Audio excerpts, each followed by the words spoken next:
नमस्कार, स्वागत है आपका अपना प्रदेश उत्तर प्रदेश में। मैं हूं आपके साथ सचिन चौहान।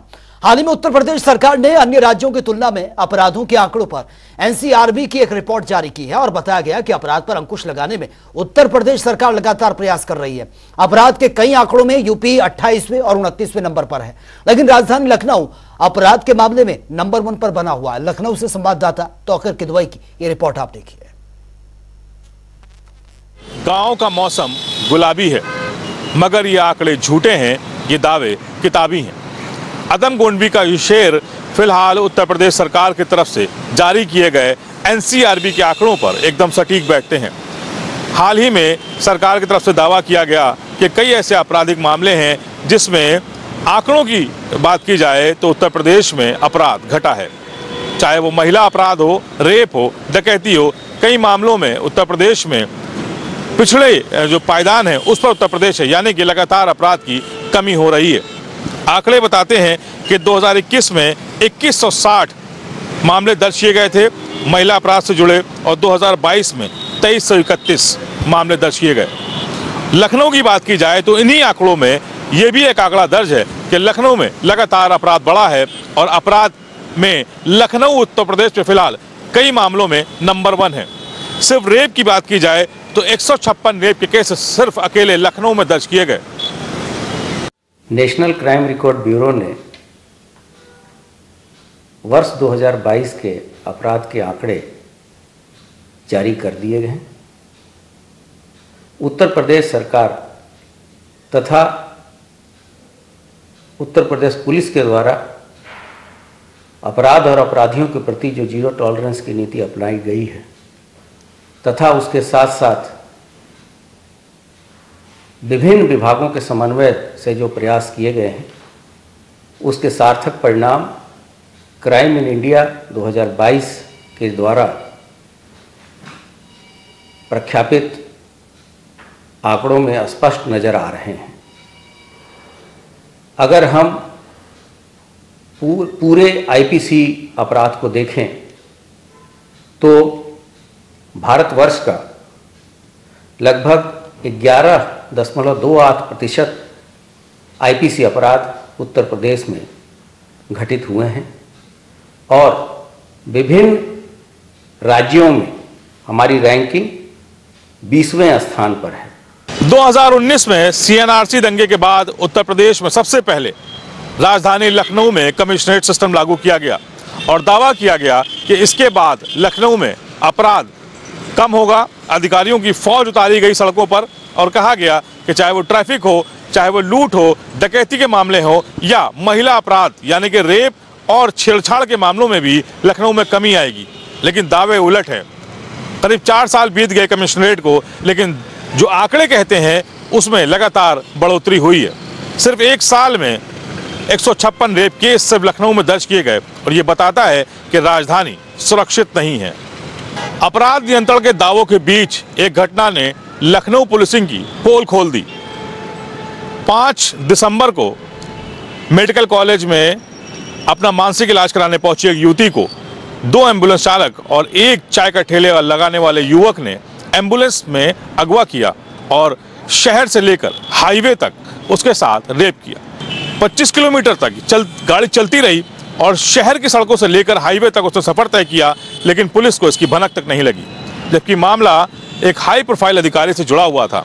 5 दिन बाद इस मामले में एफआईआर दर्ज की और एफआईआर दर्ज करने के बाद पुलिस ने तीनों युवक को गिरफ्तार कर लिया। 10 दिसंबर को थाना वजीरगंज पर विभूति खंड गोमती नगर की एक लड़की ने 3 लड़कों के विरुद्ध मोबाइल चार्जिंग के बहाने गाड़ी में बुलाकर मादक पदार्थ और शराब आदि मिलाकर दुष्कर्म करने का तहरीर दिया है। फिलहाल इस घटना के बाद से सवालिया निशान जरूर खड़े हुए हैं कि आखिर सड़कों पर पुलिस कहां थी। कि रक्षा मंत्री राजनाथ सिंह से लेकर राष्ट्रपति द्रौपदी मुर्मू का 2 दिवसीय कार्यक्रम था।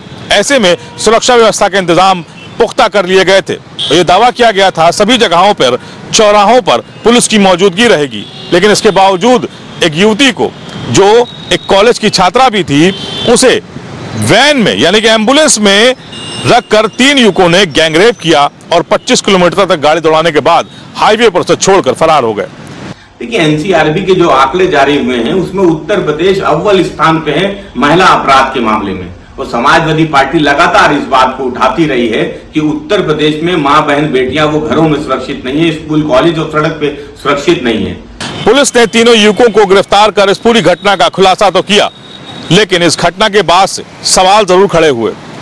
इस पूरे मामले में विपक्ष के नेता भी मौन रहे, जो ये दावे करते थे कि उनकी सरकार में महिला अपराध के लिए काफी काम किया गया, कई ऐसी पुलिस को हाईटेक किया गया ताकि महिला अपराध रोका जा सके। लेकिन इस घटना ने कहीं ना कहीं महिला सुरक्षा के दावों पर सवाल जरूर खड़े कर दिए हैं। कैमरा पर्सन आशीष के साथ तौकीर किदवई, जनता टीवी, लखनऊ। एक तरफ आगामी लोकसभा चुनाव को लेकर तैयारियां तेज हैं, तो दूसरी तरफ जोड़ तोड़ की राजनीति भी जारी है। इस बीच नैतिक पार्टी ने यूपी कांग्रेस के साथ बिना किसी लाभ के गठबंधन कर लिया है। दरअसल नैतिक पार्टी के अध्यक्ष चंद्रभूषण पांडे ने कांग्रेस प्रदेश अध्यक्ष अजय राय की अध्यक्षता में बिना किसी शर्त के यूपी में कांग्रेस को अपना समर्थन दे दिया है।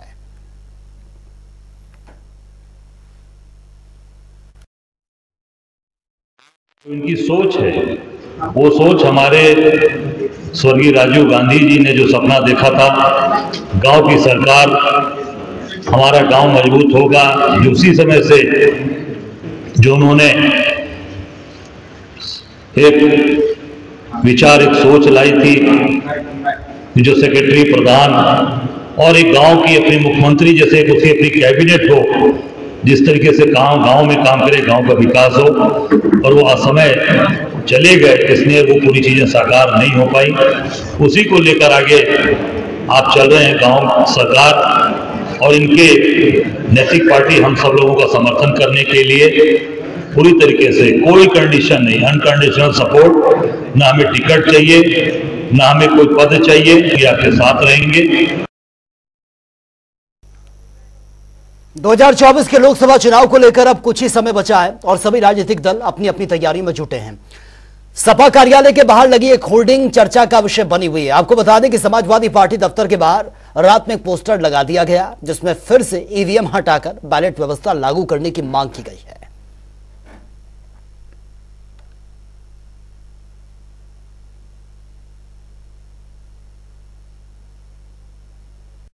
ईवीएम पर पूरा देश सवाल कर रहा है, क्योंकि पिछले राज्यों के चुनाव परिणाम जो आए उसमें जमीनी हकीकत अलग थी, जनता कुछ अलग कह रही थी, और उसके बाद ईवीएम में जो परिणाम आ रहे हैं वो कुछ अलग है। जनता को अब ये लग रहा है कि वो सिर्फ ईवीएम को वोट दे रही है, ईवीएम किसे वोट दे रहा है ये पता नहीं चल रहा है। तो लोकतंत्र में पारदर्शिता बढ़े।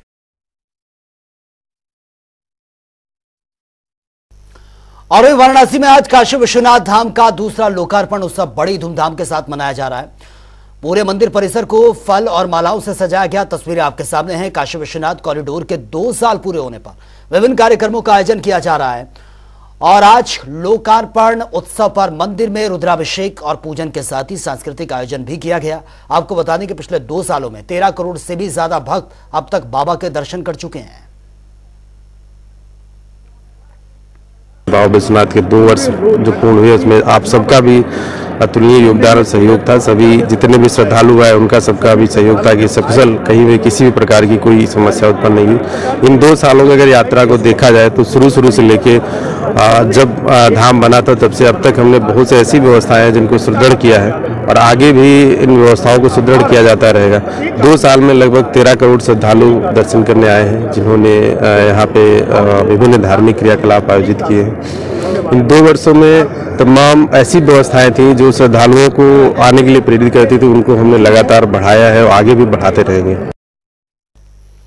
रामनगरी अयोध्या में रामलला की प्राण प्रतिष्ठा को लेकर तैयारियां जोरों शोरों पर हैं। जहां राम मंदिर के निर्माण को फाइनल टच दिया जा रहा है, वहीं अयोध्या के विकास कार्यों में तेजी लाई जा रही है। प्राण प्रतिष्ठा से पहले अयोध्या पूरी तरह से सजकर तैयार हो जाएगी और इसी कड़ी में पीडब्ल्यूडी मंत्री जितिन प्रसाद और राज्य मंत्री ब्रजेश सिंह भी अयोध्या पहुंचे हैं। पीडब्ल्यूडी मंत्री ने अयोध्या के विकास कार्यों को लेकर समीक्षा बैठक की, साथ ही समय से पहले सभी कार्यों को पूरा करने के निर्देश भी दिए हैं।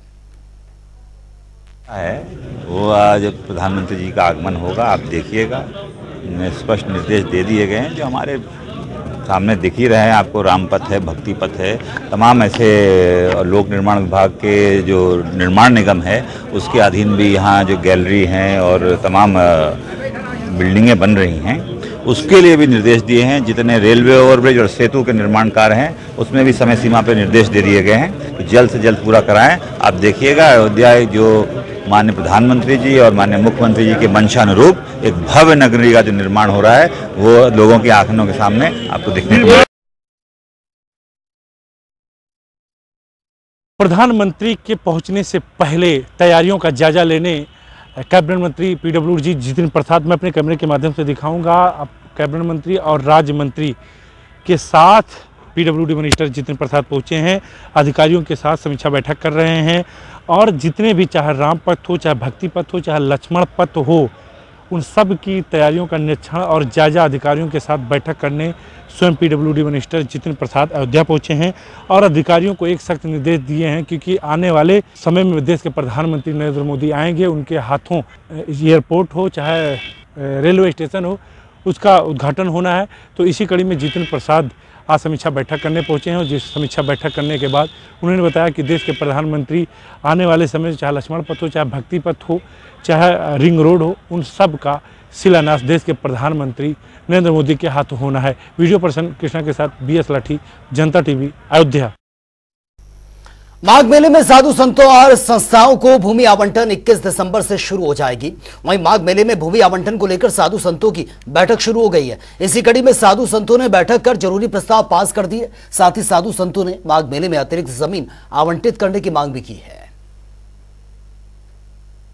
आम सभा की मीटिंग थी, पूर्व निर्धारित एजेंडा था कि मेला प्रशासन हम लोगों को रेलवे से 3 गाटा प्रदान करें, लगभग 150 बीघा भूमि, और उसके साथ साथ आचार्य बाड़ा के जीटी रोड पर मेला प्रशासन अपना कार्यालय बना देता है। उसको जब कि यह कभी नहीं होता था, विगत 2 वर्षों से बना रहा है। उसका हम लोगों ने विरोध किया कि वो हमारे जमीन में नहीं कहीं अन्यत्र स्थापित करिए। इसका प्रस्ताव पारित हुआ। और दूसरा यह हुआ कि आचार्य बाड़ा में काफी शिविर लगते हैं और लास्ट में भेज दिया जाता है, तो इनको टीन का घेरा दिया जाए। आप लोगों के माध्यम से पुनः मेला प्रशासन से कहना चाहता हूं कि आचार्य बाड़ा के प्रत्येक शिविरों को टीन के घेरा दिया जाए और मूलभूत सुविधा में रसोई घर दिया जाए, विद्युत, शौचालय, नल इत्यादि की सुविधा दिया जाए। और जब यह नहीं उपलब्ध होता है घेरा आदि, तो लास्ट में रहता है चोर उचक्के आकर के नुकसान करते हैं। और प्रत्येक शिविरों को वहां सुरक्षा के दृष्टिकोण से प्रत्येक शिविरों को वहां सुरक्षित गार्ड भी दिया जाए, उपलब्ध कराया जाए।